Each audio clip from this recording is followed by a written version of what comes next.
বিপদের মুখে গোরা। পুলস্তর জেদ ফাঁস করে দেবে দিতির আসল পরিচয়। আমরা এমনটাই দেখতে পারব, চলুন বিস্তারিত জেনে নেই। পুলস্ত তার বাবা মায়ের কাছে জানতে পারে তাদের পরিবারের পুরনো সব গোপন কথা। ব্রজধামের সাথে তাদের আসল সম্পর্ক কী এবং কেন তাদের এক সময় সেখান থেকে তাড়িয়ে দেওয়া হয়েছিল, সব এখন তার কাছে পরিষ্কার।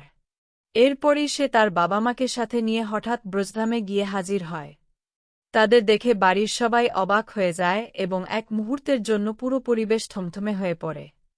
শুরুতে দিতি বা গোরা কিছুই বুঝতে না পারলেও গোরার দাদু সবটা ধরে ফেলেন। তিনি জানান যে বহু বছর আগে মহাপ্রভুর সোনার পাদুকা চুরি করার অপরাধে তাদের এই বাড়ি থেকে বের করে দেওয়া হয়েছিল। রাতের অন্ধকারে চুরি করে পালানোর সময় তারা ধরা পড়েছিলেন, আর সেই কারণেই দাদু তাদের ত্যায্য করেছিলেন। পূর্ণ সেই চুরির ঘটনা সবার সামনে আসায় পরিস্থিতি আরও জটিল হয়ে ওঠে। দাদু তাদের বাড়ি থেকে চলে যেতে বললেও পুলস্ত এবার দমে যাওয়ার লোক নয়।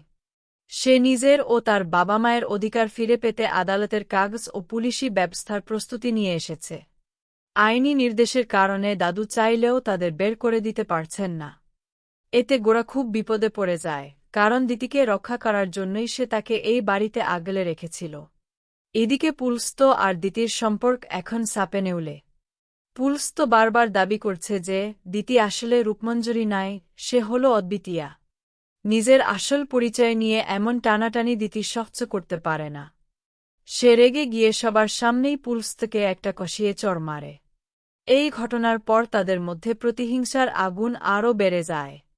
সব মিলিয়ে ব্রজধামের পরিস্থিতি এখন বেশ বিপজ্জনক। গোরা মনে মনে খুব দুশ্চিন্তায় পড়েছে যে কিভাবে এই বিপদ থেকে পরিবারকে রক্ষা করবে।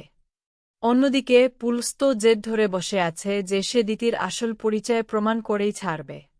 অধিকার আর প্রতিহিংসার এই লড়াই আগামী দিনে কোন দিকে মোড় নেয় সেটাই এখন দেখার বিষয়।